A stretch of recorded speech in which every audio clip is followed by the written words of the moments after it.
des clichés d'objets d'art, et vous devez les retenir. Il y a tous les conservateurs de tous les grands musées nationaux qui vous donnent des cours dans tous les domaines. Ça va de la préhistoire au XXe siècle. Donc on passe par l'art médiéval, l'art africain, l'art précolombien, la peinture ancienne, l'art contemporain. Donc on balaye vraiment toute l'histoire de l'art en 3 ans. Et donc c'est énorme en fait le programme. On se dit bon, c'est inhumain, c'est infaisable. Et en fait, c'est faisable mais avec beaucoup de travail. Donc magnifique école que je peux que vous recommander. Et si jamais il y en a parmi vous qui, une fois que vous aurez intégré des brillantes écoles, je suis sûre que vous allez tous avoir des super écoles, mais une fois que si vous avez envie qu'on en parle, vous n'hésiterez pas à me contacter pour que je vous reparle de l'école du Louvre. Et donc l'école du Louvre, je l'ai fait avec une amie d'HEC. À l'époque, je pense qu'on a été vraiment les 2 premières à faire l'école du Louvre en parallèle d'HEC. Je pense que personne ne l'avait jamais fait. D'ailleurs, HEC, ils étaient furieux. Ils ne comprenaient pas et ils trouvaient que c'était vraiment, c'est pas besoin d'aller ailleurs qu'à HEC. Et donc, on s'est battu pour organiser les cours à HEC et les cours à l'école du Louvre, qui demandent beaucoup de temps. Donc ça a été un peu complexe comme organisation, mais le fait qu'on soit 2, ça nous a beaucoup aidé aussi. Et ça aussi, c'est toujours bien d'avoir un ami ou une amie quand on se lance dans un projet comme ça, parce que c'est quand même toujours un peu difficile. Et donc on a réussi toutes les 2 à être diplômées de l'école du Louvre, donc 1 an après la sortie d'HEC. Et moi j'avais commencé en fait, une fois que je suis sortie d'HEC en 1994, c'était vraiment il y a une éternité, j'ai travaillé dans le mécénat à la fondation EDF. Je ne sais pas si vous connaissez cette fondation.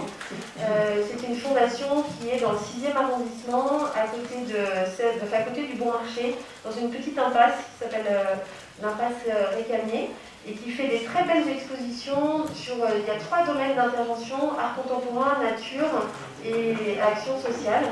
Et donc j'ai travaillé pendant 1 an à la fondation EDF, au mécénat, à mi-temps pendant que je terminais l'école du Louvre. Donc ça me permettait d'avoir un salaire, d'être indépendante, d'avoir mon appartement et de terminer l'école du Louvre. Donc j'ai terminé 1 an après. Après je suis restée à plein temps à la fondation EDF pendant encore 1 an. Et ensuite j'ai trouvé que c'était pas vraiment la vraie vie, parce que le mécénat c'est quand même très spécial, parce qu'en fait on vous donne de l'argent. Vous avez un budget à l'avance, ce qui n'arrive jamais en fait dans la vraie vie. Dans la vraie vie, vous devez vous battre pour essayer de gagner des clients. Là, on vous donne un budget en amont et vous le dépensez. Donc c'est le truc vraiment qui n'arrive jamais. Donc ça avait un côté un petit peu trop facile, moi je trouvais. Évidemment, quand vous arrivez, vous êtes la fondation EDF, qui était une des plus grosses fondations françaises, avec un budget à l'époque 30 millions c'était en francs, 30 millions de francs, mais c'était une grosse fondation. Quand on arrivait en rendez-vous, les gens nous adoraient, parce qu'évidemment, on était là pour donner de l'argent. Donc c'était tapis rouge, petit four, café, gentillesse, tout le monde hyper sympa. Mais effectivement, on était un peu éloigné de la réalité de la vie. Et donc au bout de 3 ans, je me suis dit qu'il fallait que je parte, parce que sinon j'allais être un peu, j'allais perdre pied avec la réalité professionnelle. Et là, donc j'ai enchaîné sur un monde complètement différent, mais qui va sûrement beaucoup vous intéresser aussi. C'est Christie's. Je ne sais pas si vous connaissez. J'imagine. J'espère plutôt. Mais donc Christie's, qui est la plus grande maison de vente aux enchères créée en 1766 en Angleterre. La plus grande maison de vente aux enchères dans le monde. Donc il y a Christie's en numéro 1, je vous en parlerai après, vous verrez les classements. Ensuite il y a Sotheby's, que vous connaissez aussi sûrement. Et après, les Français sont loin derrière. Donc Christie's, je suis rentrée en 1997 ou 18. Et donc à l'époque, c'était hyper intéressant parce que Christie's n'avait pas le droit de vendre en France. C'était un monopole des commissaires-priseurs français, qui étaient des officiers ministériels, qui avaient des charges, et c'était les seuls qui pouvaient organiser des ventes aux enchères en France. Donc Christie's et Sotheby's, qui étaient pourtant des énormes sociétés de vente aux enchères partout ailleurs dans le monde, n'avaient pas le droit de vendre en France. C'était inouï. C'était le seul pays, vraiment le seul pays qui résistait à l'invasion de Christie's et Sotheby's, c'était les Français.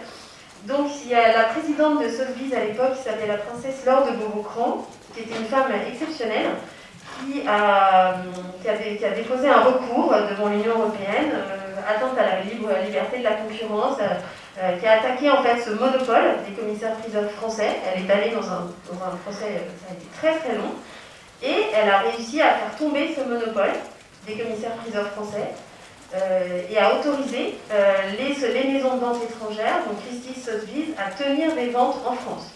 Et ça, c'était seulement, ça s'est passé en 2000, donc c'était il n'y a pas très longtemps.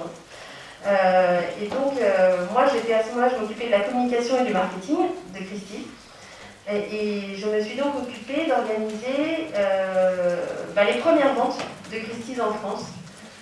Donc les premières ventes de Christie's en France, c'était la collection Karl Lagerfeld, c'était la collection Hubert de Givenchy, beaucoup de collections importantes de mobilier objet d'art. Donc on a pu exposer dans les bureaux de Christie's à Paris, 9 avenue Matignon, et vendre aussi sur place. Donc c'était un grand événement. On avait organisé aussi des expositions, enfin ces expositions ont tourné dans le monde entier. On a organisé des événements à New York, à Londres, c'est évidemment la force de Christie's, c'est le réseau international. Donc je suis partie à New York pour organiser les événements à New York dans les bureaux de Christie's qui sont au Rockefeller Center. Donc il y avait François Pinault, Madame Pinault, toute la famille propriétaire de Christie's qui sont français, donc très proche de ce qui se passait aussi à Paris. Et on a organisé des événements vraiment magnifiques. Je crois qu'on a vraiment... ça, c'est un très grand souvenir professionnel pour moi d'avoir géré ça, parce que c'est vrai que c'était le début d'une nouvelle ère pour Christie's, et qui depuis, Christie's est quand même un acteur très important du marché français. Donc en 2000, ça c'était en 2000, 2001, en 2003, j'ai eu mon 3e enfant. Et là, quand je suis rentrée de congé maternité, j'ai une situation un peu compliquée où, en fait, voilà, j'avais un peu quelqu'un qui avait un peu pris mon siège pendant que j'étais partie. Donc voilà, ça arrive aussi. Hein, je vous parle vraiment en vérité. Hein, la vie professionnelle, elle est pas linéaire. Hein, il y a des choses qui sont compliquées, et particulièrement pour les femmes, je pense, surtout quand on part en congé maternité. Là, c'est vrai que j'étais partie 1 an. Je ne regrette pas du tout, hein, mais voilà, c'était un peu long en fait, mais je ne regrette pas. Mais en tout cas, quand je suis revenue, j'étais l'adjointe de la nouvelle directrice marketing. Donc ça ne me plaisait pas tellement. Et je suis partie à ce moment-là, et je me suis dit, qu'est-ce que je vais faire? Et j'ai repris mes études pour être commissaire-priseur, parce qu'en fait, ce qui me plaisait le plus, et j'avais été un peu frustrée chez Christie's, c'était les objets, les tableaux. Moi, c'est vrai que je voulais revenir du côté expertise, arrêter d'être du côté management, marketing, événement, où je me suis bien amusée pendant 8 ans, mais c'est vrai qu'au bout d'un moment, on a un petit peu fait le tour. Et puis c'est très stressant, c'est un métier, l'événementiel, qui est très difficile, parce que c'est beaucoup de pression, c'est difficile. Franchement, c'est un métier vraiment dur. Et donc, j'ai repris mes études, j'avais l'équivalence avec HEC pour le droit. Parce que pour être commissaire-priseur, il faut faire droit et histoire de l'art. Donc j'avais mon diplôme de l'école du Louvre, donc histoire de l'art, j'étais parfaite. Et droit, j'avais l'équivalence avec HEC, l'équivalence, je crois que l'équivalence L2 ou je sais pas. Ce qui était objectivement un peu dingue, parce que franchement les cours de droit à HEC étaient assez... vraiment, on va dire, assez simpliste. Mais bon, j'ai pris l'équivalence, hein, tant mieux, merci. Et en revanche, j'ai beaucoup travaillé, parce qu'effectivement, j'étais nulle en droit, quoi. Donc, il a fallu vraiment que je bosse le droit, que je m'y plonge à fond. J'avais jamais fait de dissertation de droit, mais jamais. Et j'avais, dans ma promotion de commissaire-priseur, que des juristes, en fait, que des gens qui sortaient d'études de droit, vraiment, qui avaient fait 5 ans de droit. Donc effectivement, quand vous avez eu 3-4 petits cours un petit peu nuls de droit, c'est sûr que vous ne savez pas trop faire des dissertes. Donc là, il a fallu bosser, et en histoire de l'art, ça allait. Et donc, j'ai réussi l'examen d'accès. Ça s'appelle l'examen d'accès au stage pour être commissaire-priseur. Et donc, chaque année, il y a environ 120 personnes qui le présentent. Donc là aussi, s'il y en a qui ont envie d'être commissaire-priseur, vous n'hésiterez pas à venir me parler, je vous laisserai mes coordonnées après, vous n'hésiterez pas à venir me parler quand vous en serez là. Avec plaisir, je pourrai répondre à toutes vos questions. Donc il y a 120 personnes qui se présentent chaque année. C'est un examen qui est difficile parce qu'il y a une dissertation de droit, une dissertation d'histoire de l'art, mais sur des sujets très pointus. Par exemple, moi je me souviens que j'avais eu le pastel français au XVIIIe siècle, 4 heures. Voilà. Donc c'est vrai que c'est pas facile, quoi. Donc là on est content d'être allé dans des musées, d'avoir fait visiter des expos et d'avoir une mémoire visuelle qui vous permet de vous souvenir des œuvres que vous avez pu voir pendant différentes expositions, voyages, et qui vous permettent d'avoir des choses à dire, parce que c'est quand même un sujet très très très pointu. Et en droit, on avait eu l'erreur dans le contrat. Donc ça, c'est pas, pour le coup, c'était pas trop difficile, mais bon, il faut quand même une disserte de 4 heures sur l'erreur. Voilà. Donc, et surtout, il faut vraiment rédiger d'une façon très particulière. Les dissertations en droit sont toujours faites d'une façon très particulière qu'il faut apprendre à faire. Donc je suis bien environ un tiers qui sont admissibles, et après vous avez des oraux. Pareil, droit, histoire de l'art, très pointu, avec un jury de commissaires-priseurs qui vous passe rien. Parce que je crois qu'ils n'ont pas super envie d'avoir trop de nouveaux confrères qui arrivent, donc ils ne sont pas spécialement sympas. Donc il y a vraiment un jury très très très élevé, et donc voilà, il faut passer toutes ces étapes. C'est vraiment un parcours de haies, des sauts de haies, il faut tenir bon. Donc ça c'est à la fin de la première année. Vous avez une deuxième année, vous avez les mêmes, encore une fois, épreuves écrites, orales. Et à la fin des 2 ans, vous avez, on vous donne ou pas, parce qu'il y en a qui ne passent pas, qui sont admissibles mais qui n'arrivent pas au bout. On vous donne donc le diplôme de commissaire-priseur qu'on vous remet généralement dans un lieu hyper prestigieux, à la Chancellerie. C'est un moment assez émouvant. Je vous ai amené d'ailleurs le marteau, parce que moi c'est vraiment un super souvenir pour moi. Déjà c'était un très bon, quand on nous a remis notre diplôme, c'était un très beau moment. Il y a toujours plein de commissaires-priseurs et des gens importants du marché de l'art qui sont là. Et votre marteau, c'est votre maître de stage qui vous le donne. Et donc moi c'était Patrick de Bureau qui était mon prof et avec qui j'ai travaillé pendant 10 ans, et qui était prof de l'épreuve qui s'appelle le tour de salle, où en fait vous avez des objets dans une salle et vous devez les expertiser en 2 minutes, comme la réalité en fait de la vie d'un commissaire-priseur. Vous arrivez dans une maison et vous faites un inventaire et vous avez 2 minutes, même moins en fait, 1 minute par une commode. Vous devez savoir en 1 minute ce que c'est, quelle époque, vous la décrivez super vite et on passe après, parce que vous avez un notaire, vous avez la famille, vous avez des gens, ça ne peut pas durer 4 heures, quoi, donc il faut aller vraiment très vite. Donc cette épreuve du tour de salle, c'est une épreuve hyper importante de la formation de commissaire-priseur, et donc c'est Patrick de Bureau qui était le prof. Donc c'est lui qui m'a... La tradition, c'est que le maître de stage offre son marteau à son stagiaire, donc, et donc il y a mes initiales EJM dessus, donc ça c'est mon marteau de commissaire-priseur, et le symbole, il est en ivoire, le bout est en ivoire, le manche est en c'est pas du bois, c'est une sorte de résine noire, et c'est le symbole le noir et blanc, c'est voilà, un peu le yin et le yang, le côté le bien, le mal, parce que voilà, potentiellement, un commissaire-priseur peut faire des choses vraiment très malhonnêtes. On peut si on est vraiment pas un bon professionnel, on peut sous-estimer des objets, voler des gens, ne pas les payer, enfin potentiellement beaucoup de choses absolument détestables peuvent être faites par des commissaires-priseurs. Et donc là l'idée c'est vraiment voilà, le bien, le mal. Nous on est vraiment du côté de l'honnêteté et du bien, et on représente les vendeurs et les acheteurs en essayant d'être vraiment un officier ministériel, un mandataire du vendeur, c'est-à-dire qu'on essaie de vendre au plus haut les objets qui nous sont confiés, de façon honnête. Quand on nous laisse des ordres d'achat, je ne sais pas si vous avez déjà assisté à des ventes aux enchères, on ne va pas systématiquement à la fourchette haute s'il n'y a personne dans la salle. Si par exemple, voilà, vous êtes venu dans une vente, vous me laissez un ordre d'achat à 1 000 €, dans la salle je fais ma vente et à 500 €, j'ai ma dernière enchère. Voilà, je vais vous la juger à 550. Je ne vais pas vous la juger à 1000. Vous voyez que c'est très facile hein, de tomber du côté obscur de la force. Et donc là, voilà, des choses comme ça, c'est ce qu'il faut faire vraiment dans notre métier si on veut garder nos clients et si on veut pouvoir se regarder dans la glace le matin. Voilà. Donc c'est vraiment un métier où potentiellement il y a moyen de faire des choses un peu limites. Donc voilà, il faut être très droit, voilà, se souvenir de ce pourquoi on fait ce métier, qui est vraiment de rendre service à des vendeurs qui ont une situation souvent complexe de succession, une succession qui arrive, on ne sait pas comment gérer, un décès, enfin, il y a la règle des 3D pour les commissaires-priseurs, elle est facile à retenir, vous le gardez là parce que c'est un truc que m'avait donné mon prof et c'est vraiment la réalité, c'est dette, divorce, décès. Bon, voilà, ça c'est la règle des 3D pour les ventes aux enchères.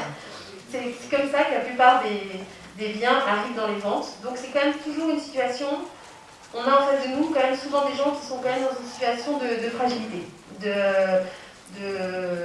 Voilà, c'est pas souvent, on ne va pas vraiment le cœur joyeux c'est assez rare un collectionneur qui dit génial, je décide de tout vendre et je suis hyper content. Hein, c'est souvent un petit peu difficile, ou alors c'est un déménagement, c'est une maison qu'on aime et qui est vidée, vous voyez, c'est toujours un moment un petit peu complexe. Donc il faut effectivement faire preuve d'humanité, il faut le faire sérieusement, il faut bien travailler, il faut faire des bonnes fiches descriptives, il faut travailler avec des bons experts et organiser des ventes sérieuses. Donc, voilà, mais bon, j'ai beaucoup parlé, donc là ah oui, non, j'ai pas terminé, juste sur, effectivement, après avoir réussi le diplôme, donc j'ai travaillé pendant 10 ans avec Patrick de Bureau, dont je vous ai déjà parlé, dans une étude qui s'appelle À Richelieu. Et depuis 2 ans, je suis partie d'À Richelieu et j'ai monté ma propre société. Donc je vais commencer à vous parler un petit peu au début, qui s'appelle ADER, Entreprise et Patrimoine. Et ADER, c'est une grosse maison de vente aux enchères. Et j'ai monté en fait une filiale que je dirige, qui est ciblée sur le patrimoine des entreprises. Alors pourquoi ça? Parce qu'on est les seuls à faire ça. Pourquoi on s'occupe du patrimoine des entreprises? Bon, bah déjà parce que moi, ma formation HEC m'intéressait aux entreprises. L'histoire des entreprises m'a toujours intéressée. Les entreprises qui ont vraiment une culture particulière, les gens qui y travaillent sont attachés à certains objets. Pourquoi? Comment? C'est hyper intéressant de travailler là-dessus. Et j'ai organisé toutes les ventes de Radio France. Je ne sais pas si vous avez entendu parler. On a fait ça il y a 2-3 ans. On a organisé 12 ventes aux enchères à la maison de la radio pour Radio France, des ventes de vinyles. Je ne sais pas si certains d'entre vous écoutent des vinyles. On a fait les premières ventes de vinyles en France. Et on a vendu aussi des instruments de musique, du matériel technique, sono. Donc c'est Radio France qui a eu l'idée, qui a fait un appel d'offres qu'on a remporté. Donc on s'est occupé de faire l'expertise pour eux et j'ai adoré ça. Moi j'ai adoré travailler pour les entreprises parce qu'effectivement il y a un petit peu moins d'affect. C'est votre boîte, donc il y a un côté un peu plus simple. Hein, les gens, c'est pas le tableau du grand-père, quoi, tu vois, c'est un petit peu plus facile. Et c'est nouveau, quoi. On défriche quelque chose de complètement innovant. Et donc, ayant tellement aimé ça, je me suis dit, je vais créer ma propre boîte. Moi, ça me titillait depuis un certain temps. Mon mari est lui-même entrepreneur, il a sa propre société depuis 20 ans. Et là, je me suis dit, voilà, maintenant, j'aimerais bien diriger ma propre étude, voler de mes propres ailes. Et donc, voilà, ADER, Entreprise et Patrimoine. Donc, on va dans les sociétés, dans les entreprises qui ont des problématiques de déménagement, de stockage qu'ils veulent vider, de changement de lieu. On fait des inventaires dans le cadre de ces entreprises. On découvre souvent des choses complètement méconnues que les salariés n'avaient jamais vues, parce qu'en fait, quand c'est votre environnement de travail, vous ne le voyez plus. Même vous, j'imagine qu'à Franklin, il y a plein de choses que vous ne voyez plus. Et c'est seulement quand on vient de l'extérieur avec un regard neuf qu'on peut le voir. Donc, on découvre des choses dans des placards. Nous, c'est tout ce qu'on aime, hein, parce qu'on on aime un peu ce côté chasse au trésor. On découvre, par exemple, là, dans une grande banque privée du boulevard Haussmann, où on va faire la vente en octobre, on a découvert derrière une porte, mais vraiment dans un carton. C'était absolument, mais limite pour être jeté à la poubelle. C'était un dessin de Fantin Latour. Je ne sais pas si vous connaissez Fantin Latour, mais c'est quand même un très grand artiste du 19e siècle. Donc il y avait un dessin de Fantin Latour mais vraiment prêt à partir à la peine. Donc, et ça vaut 30 000 euros. Ouais, donc voilà, des histoires comme ça, j'en ai plein. Avec la personne à côté qui dit bah oui, non, mais j'avais jamais regardé, moi je savais pas qu'il y avait ça. Bah, oui. En fait, personne ne regarde. Il faut juste regarder, ouvrir et puis effectivement tout regarder, aller dans toutes les pièces. Donc c'est un travail de rigueur. Il faut rien laisser au hasard, il faut tout vérifier, il faut regarder, ouvrir, regarder derrière toutes les portes. Et vous tombez sur des trésors. Souvent dans les entreprises, les trésors ce sont du mobilier design, parce que souvent les entreprises ont fait appel à des grands designers, français souvent, ou italiens, des années 50-60, donc vous connaissez Knoll, j'imagine, vous connaissez Pollock, voilà, des grands noms du design. Il y a beaucoup de mobilier de ces grands designers qui se retrouvent dans les entreprises. Et ça, c'est exactement tout ce qui se vend super cher en ce moment. Donc nous, on est contents effectivement quand on trouve du mobilier design, parce que c'est ce que cherchent nos clients, donc c'est bien. On trouve des tableaux. Dans cette banque, toujours cette banque de gestion privée très connue du boulevard Haussmann, dans la salle à manger de direction, il y avait un immense tableau qui considérait, qui était 18e, donc ça on était d'accord, mais eux ils pensaient que ça représentait la Nouvelle-Orléans. C'était vraiment une très grande toile. Et en fait, on a fait des recherches avec l'expert et on s'est rendu compte que c'était pas du tout aux États-Unis, que c'était Brest. Donc ça n'avait rien à voir. Et eux, leur histoire, ils avaient construit tout un truc autour de la Nouvelle-Orléans parce que pour eux, c'était la ville où avait été fondée la société. Donc ils s'étaient monté tout un film sur. Ils montraient à leurs clients, ils disaient là, Nouvelle-Orléans, ça. Mais en fait, c'était Brest, quoi. C'était vraiment, mais ça n'avait rien à voir. Et alors, résultat, c'était quand même un très beau tableau, donc on a mis une grosse estimation, mais même si c'est Brest, ils le gardent quand même. Ça, je suis un peu déçue parce que ce résultat, je me disais, ils vont le confier à vendre, parce que c'est pas la Nouvelle-Orléans, mais ils le gardent, mais on va avoir plein d'autres choses à vendre. Donc voilà, on a des surprises vraiment marrantes. Donc voilà, les objets oubliés, voilà, des bénéfices pour les entreprises. Donc effectivement, c'est une façon de communiquer pour les entreprises. On est dans l'économie circulaire, le développement durable, on ne jette pas, on recycle, on donne une deuxième vie aux objets. Enfin, c'est exactement ce qu'on veut en ce moment. On veut, pourquoi acheter un bureau neuf alors qu'on peut acheter un bureau d'occasion? J'imagine que vous tous, vous achetez pas mal de choses, de vêtements, je sais pas, sur Vinted ou dans les friperies. C'est bien, parce que c'est ce qu'il faut. Enfin, si on veut essayer de consommer moins, autant acheter des choses déjà produites. Donc là-dessus, les commissaires-priseurs, ils sont très développement durable. Donc voilà, quelques résultats de vente. Donc vous voyez là des fauteuils Malais-Stevens qui ont été vendus 76 000 euros. Là, ce bureau de Jean Prouvé, 13 000 euros. Une affiche ici, une affiche qui s'est vendue 1 600 euros. Voilà. C'est des choses qui après nous on valorise. Certains on les valorise vraiment très haut. Donc pour l'entreprise c'est aussi une façon de communiquer sur. Moi je les incite et c'est souvent elles le comprennent très bien. Je les incite à attribuer, à flécher la recette de la vente vers une œuvre. Ça s'appelle Auction for Good. C'est ce que j'essaye de leur vendre et je pense que c'est ce qu'il faut faire de plus en plus. Auction for Good, c'est par exemple le produit de la vente, vous le donnez au Resto du Cœur. Vous le donnez à votre fondation d'entreprise. Là, cette banque de gestion privée, toujours Boulevard Haussmann, dont je vous tairai le nom, vous le saurez bientôt, et ils vont donner tout au Resto du Cœur. C'est top. Voilà, c'est-à-dire qu'ils vident, ils font moi je les aide parce que je leur enlève une épine du pied, mais n'empêche qu'ils donnent tout au Resto du Cœur. Et ça, c'est vraiment bien. Donc là, vous voyez une vente à Drouot. Est-ce que vous êtes déjà allé à Drouot? Non, personne n'est allé à Drouot? Ça me nasse. Ah oui, quand même un peu, mais pas beaucoup. Hein. Un petit peu. Bon, alors il faut aller à Drouot. Il faut aller à Drouot parce que c'est ouvert à tous. C'est gratuit. 9 rue Drouot, métro Richelieu Drouot. C'est tous les jours.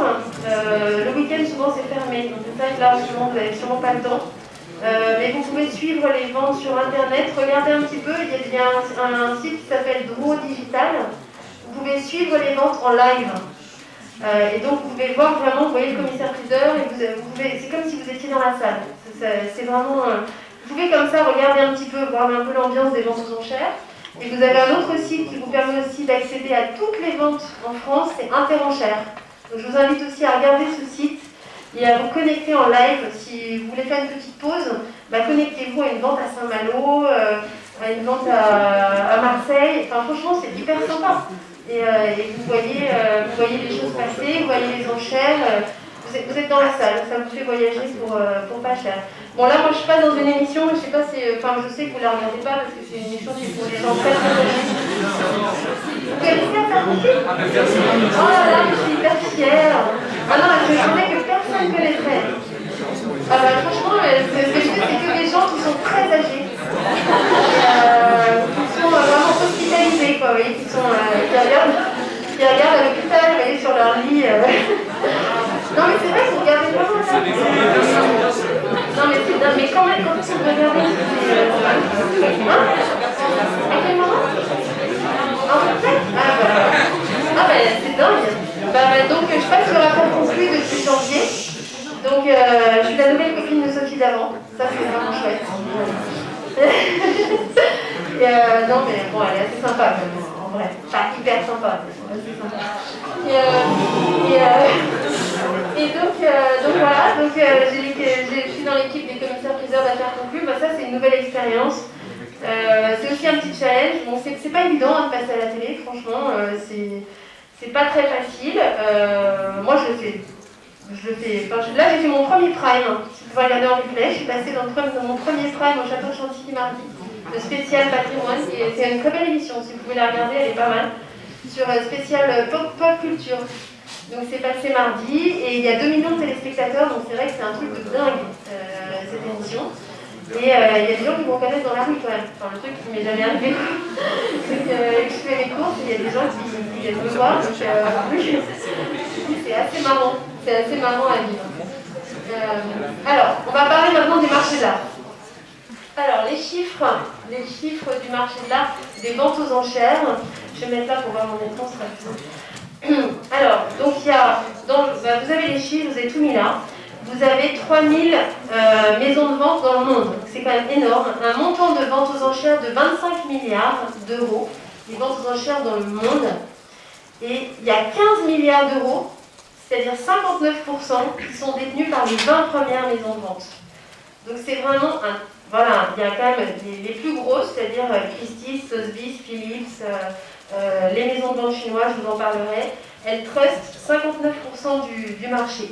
Quand vous voyez la répartition entre les différents pays, c'est relativement équilibré. Ce qui est terrible, c'est de voir que la France, qui était dans les années 50, qui détenait plus de la moitié du marché de l'art, qui était vraiment la plus grosse place du marché de l'art en France, pas en France, dans le monde, dans les années 50, maintenant la France c'est 7%. Donc c'est pas mal, mais c'est quand même... on a perdu quand même beaucoup évidemment depuis la Deuxième Guerre mondiale. Donc les États-Unis premiers, 36%, la Chine énorme, 33%, et l'Angleterre, parce qu'évidemment en Angleterre, à Londres, il y a quand même une très grosse importance des ventes aux enchères à Londres, de Christie's et Sotheby's notamment, qui font leurs plus belles ventes à Londres. Vous avez le temps de noter ou je vous dis si... Alors, les chiffres clés en France, donc 415 maisons de vente. Je crois que les commissaires-priseurs en France, il y en a, je crois que c'est 600, un truc comme ça. 600 commissaires-priseurs en France. Et donc 415 maisons de vente, donc 3,4 milliards d'euros de ventes aux enchères, dont la moitié seulement, je dirais, parce que c'est étonnant, mais seulement la moitié en art et objets de collection. C'est-à-dire l'autre moitié, qu'est-ce que c'est? Vous pensez que c'est quoi? L'autre moitié, c'est pas art et objets de collection, ça peut être... Qu'est-ce qu'on peut vendre aux enchères? Non, les maisons, on n'a pas le droit. On n'a pas le droit dans les maisons, ça c'est un monopole, les commissaires n'ont pas le droit de faire de l'immobilier. Les voitures, j'ai entendu, ouais, les voitures énormes. Énorme, les ventes aux enchères de voitures, c'est énorme. Les voitures, le matériel industriel, voitures et les animaux, les chevaux. Les ventes aux enchères de chevaux, je ne sais pas si vous avez vu, c'est des prix incroyables. À Deauville, tous les ans, il y a des ventes aux enchères de chevaux, c'est aussi un très gros marché. Donc 1 milliard réalisé par les 20 premières maisons de vente. On est à peu près, vous avez vu dans le monde, les 20 premières faisaient 59, en France les 20 premières elles font 65. 65% du marché dans les mains des 20 premières. Et ce qui est intéressant, c'est de voir qu'il y a 35% des lots qui sont adjugés à des étrangers.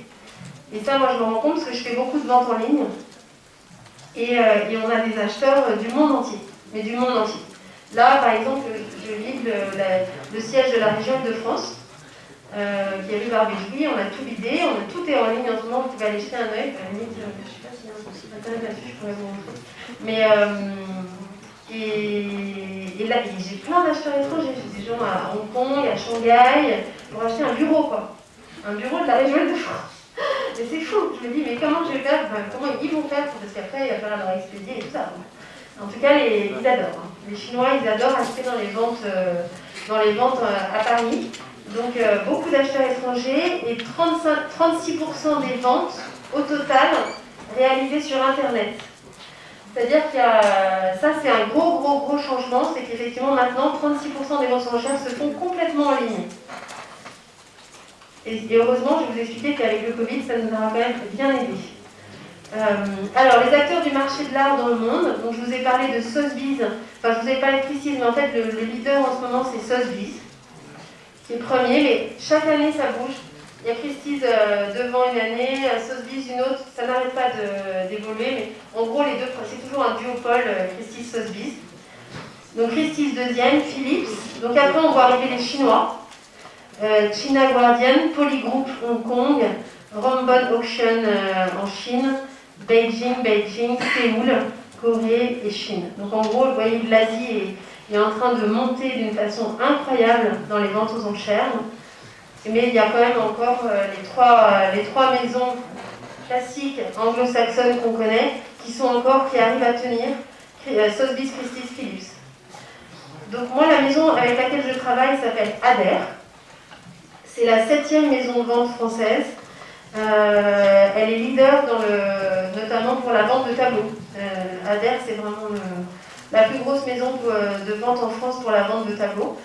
Et c'est une étude qui fait 35 millions d'euros de chiffre d'affaires. Donc c'est quand même une belle maison.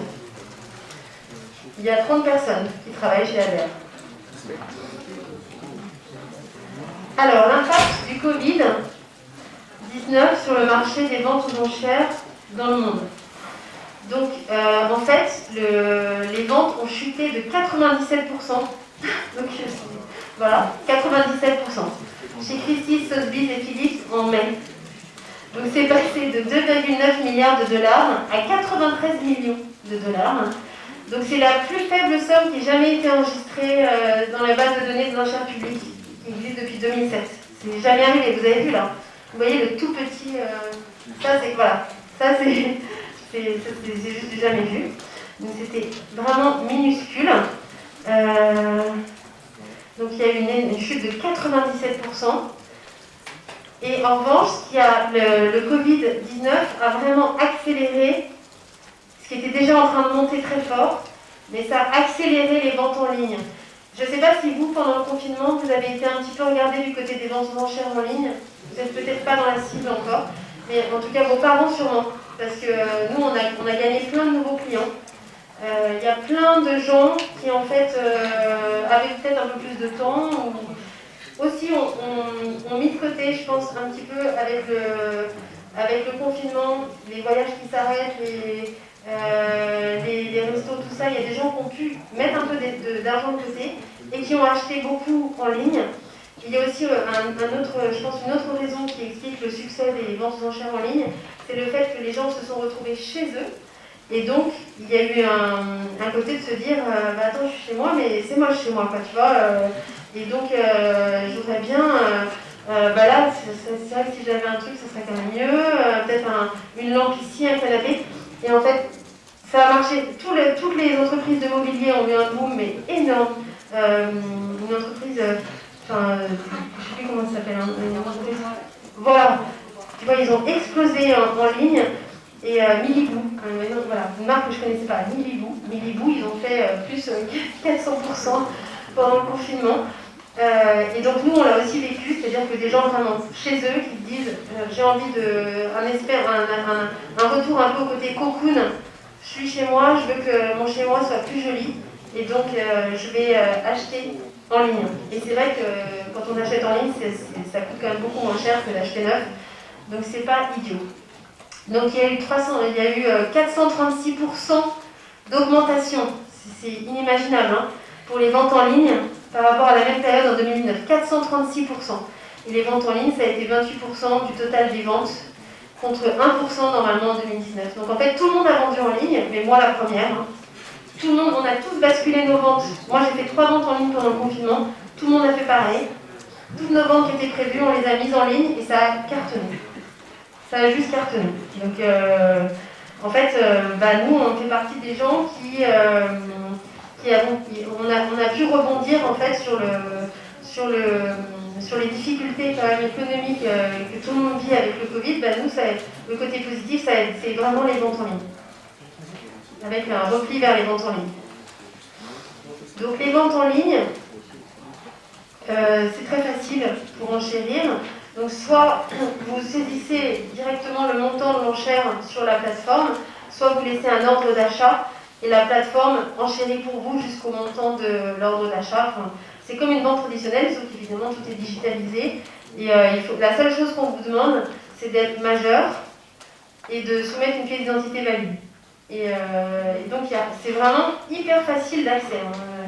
Et alors après, nous on rame un petit peu. Il y a quand même c'est un petit peu plus compliqué parfois pour se faire payer. Parce qu'il y a un petit côté, j'achète en ligne, c'est facile, je clique, et puis derrière, quand on envoie la facture, parce que c'est quand même une vraie vente. Il y a le côté tout à fait cadre légal de la vraie vente aux enchères, où on s'engage. Dans une vente aux enchères, quand vous levez la main, vous vous engagez. Quand vous ne pouvez pas revenir en arrière en disant « Pardon, je me suis trompée ». Enfin, non, quand tu lèves la main et qu'on t'adjuge un lot, tu t'engages en fait à régler tout à fait la bordereau d'adjudication. Et tu t'engages. Si tu te désistes, potentiellement, tu peux vraiment avoir des... On peut se lancer dans une action folle enchère. Enfin, bon, ça peut être un peu compliqué. Et les ventes en ligne, il y a un petit côté évidemment dématérialisé qui fait que les gens sont peut-être un peu moins impressionnés. Et donc, c'est un peu plus compliqué parfois pour nous pour nous faire régler, mais bon, on y arrive quand même. Voilà, je crois que j'ai fini. Je ne sais pas, au point du temps, ça va ? Ok, super. Voilà, parfait, merci.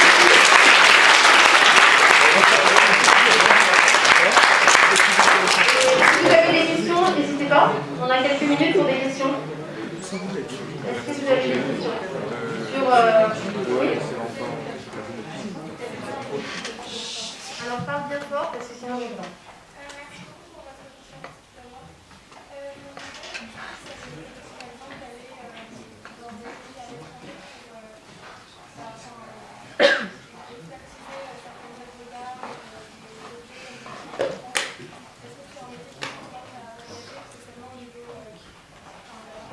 Alors, il n'y a rien qui m'empêcherait de le faire, mais on peut tout à fait voyager à l'étranger, on est libre. Mais dans les faits, moi, ça se passe surtout en France. Et là, par exemple, j'ai un dossier où je vais peut-être devoir aller à Rome. Moi, je suis hyper contente, mais c'est quand même assez rare. On est plutôt Paris, région parisienne. On va au-delà de Paris quand ça vaut le coup, en fait. Quand on demande d'abord d'envoyer des photos. Si on voit que ça ne mérite pas le déplacement, on envoie un confrère qui est à côté pour qu'il aille s'en occuper. Et l'étranger, voilà, rien ne nous en empêche, mais en fait c'est quand même un secteur qui est très nationalisé, tu vois. Chaque pays a son organisation, la France a vraiment son organisation très spécifique d'expertise et de commissaires-priseurs, mais tu vois, en Angleterre, il y a, en Italie, et généralement ils restent avec les commissaires-priseurs locaux, donc c'est quand même assez rare. Moi j'avais deux questions qui ont un peu rien à voir avec elle, mais la première ce serait quelle était la plus belle pièce que vous ayez eu à expertiser, la plus belle vente. Et ma deuxième question c'est est-ce que vous avez déjà travaillé pour des fondations bien privées? Alors je vais répondre à la première. La plus belle pièce, franchement j'en ai eu vraiment beaucoup et surtout très variées. C'est ça qui est génial dans notre métier, c'est que c'est à la fois des bijoux, des tableaux, des meubles. Donc j'en ai beaucoup. Je pourrais te parler d'un disque de Radio France qui était un 45 tours de Syd Barrett, Octopus et Pink Floyd. Le disque vinyle de Syd Barrett, on l'a vendu 15 000 euros. Donc, tu vois, un disque était mais moitié de ça, quoi. Qui était dans la discothèque de Radio France. Donc ça, c'est quand même un super souvenir parce que c'est le record français pour un disque vinyle. Dans les tableaux, j'ai plein de très beaux souvenirs. J'ai trouvé dans un inventaire un peintre qui est très peu connu en France. Et les clients, les Parisiens, me disent: notre histoire familiale nous raconte que c'est le prince Raden Salek. Et j'étais vraiment étonnée parce que franchement, Raden Saleh, personne ne le connaît. C'est un peintre indonésien, mais qui est vraiment personne ne connaît. Et donc je dis: mais d'où vous avez entendu cette histoire? Mais c'est vraiment ma grand-mère qui me racontait que le prince Raden Salek avait fait ce tableau. Il n'était pas signé, c'était un très grand tableau qui représentait une jeune biche, enfin c'était un peu genre Courbet. J'ai fait venir l'expert, ça a été compliqué parce que l'expert était dans le fin fond de l'Allemagne et donc il a fallu le faire venir pour expertiser le tableau. Et effectivement, c'était Raden Saleh qui était... Et c'est vraiment le Picasso indonésien, hein. C'est vraiment Raden Saleh, vous avez un musée entier énorme en Indonésie, il fait des prix à plus de plusieurs millions d'euros. Et donc l'expert l'a authentifié comme Raden Saleh, donc c'était une belle découverte. Et effectivement, j'ai appris qu'il avait habité 3 ans à Paris et qu'il avait été logé chez les ancêtres de cette famille à Paris. C'est comme ça qu'ils avaient récupéré le tableau. Enfin, tu vois, l'histoire était vraiment géniale. Et on l'a vendu 100 000 euros, tu vois, parce que le tableau n'était pas non plus le plus beau de ces tableaux. Mais quand même, de leur tableau, ça a fait 100 000 euros. Tu vois, c'est quand même une belle histoire, ça c'est un beau souvenir. Et surtout une belle... Nous, ce qu'on aime, c'est comme ça, de travailler pour trouver ce que c'est. Et c'est ça qui est intéressant dans notre métier. Et ton autre question, c'était... Est-ce que vous avez déjà travaillé pour une fondation privée? Fondation privée, non, parce que la seule fondation pour laquelle j'ai travaillé, c'est Fondation EDF, donc c'était pas privé. Mais des fondations privées...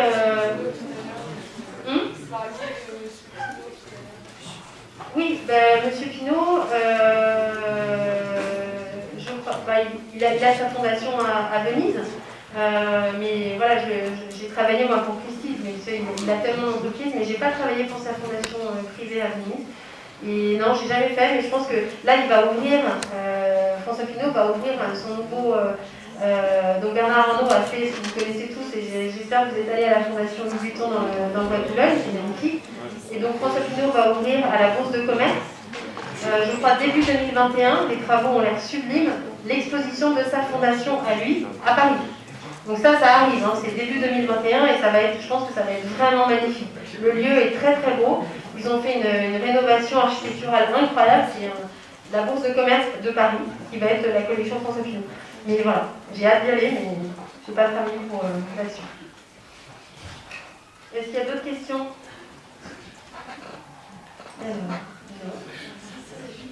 Ah pardon, parce que moi je suis non-voyante.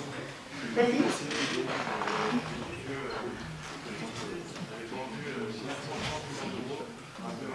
Ouais.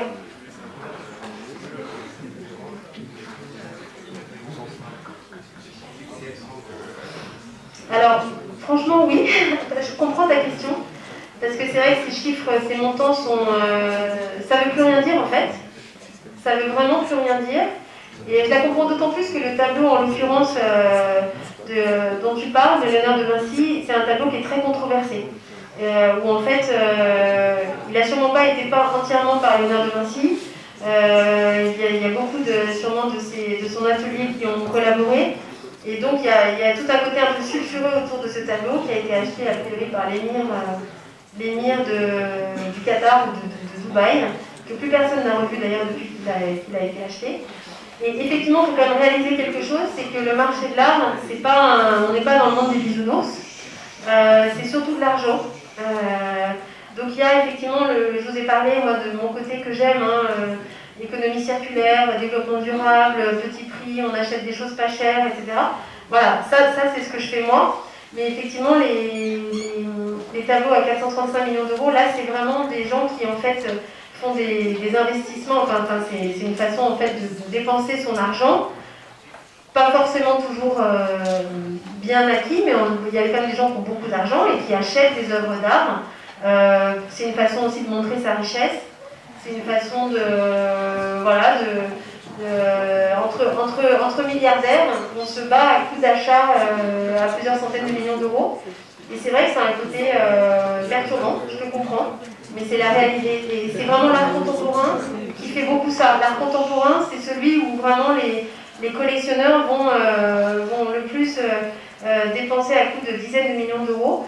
Mais c'est en fait, voilà, c'est comme ça que le marché de l'art contemporain fonctionne.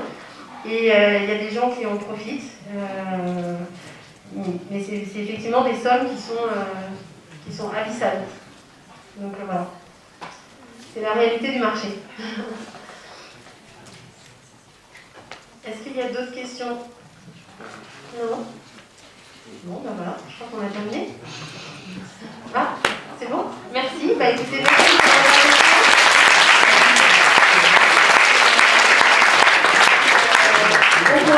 pour bon courage à vous.